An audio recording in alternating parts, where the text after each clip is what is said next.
All right, folks. Man, it's been a while. I've been dealing with some other things, but this is that fish that is probably 25 to 30 years old from Uncle Joe's Fish Camp. I got it done. I did put 2 coats clear coat on it. Apologize for the dog walking back there, but he's just gonna do what he's gonna do. He's an old boy. Put 2 coats clear coat on it, but I sanded the whole fish, cleared the whole fish. I did use the same backboard, but I did put some vegetation on it, airbrushed some of the cattails. There's some hydrilla. The thought is that it's right below the water line or up to.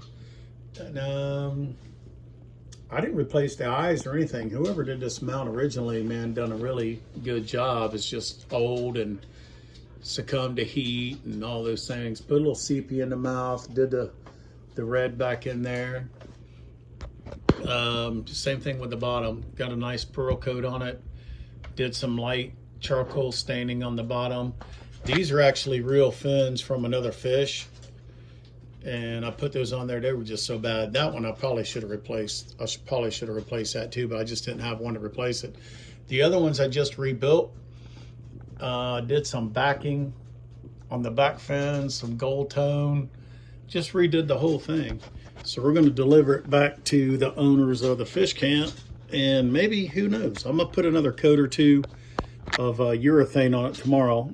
It's pretty shiny, but the idea of what I do is don't make it look like I just pulled it out of the water. I know some people like that, but I do want to make it look a little wet, not like you just set it out on a picnic table and walked away from it. But the idea is it is UV protected, and the dust don't really stick to that polyurethane. So I'm gonna give that back to them this weekend. That's probably, I don't know, if I had to guess, that fish is probably as big as that fish, and that's a 8.5 pound. That's a 9 3/4 pound, and wow, that little shell cracker, that's about 3/4 of a pound. That's a 6.5 pound bass. I was there live when we caught that. I mounted that one. There's a 8 pound bass caught by my mother-in-law. I mounted that bass about 20 years ago, and recently just did it with some new paints. Redid the paint job per the photo. That's why all these fish look different. I try to do them per the photo. And they're really all going to turn out a little bit different. So anyway, there we go. That bass is done. It's as done as I'm going to get it right now. Appreciate y'all.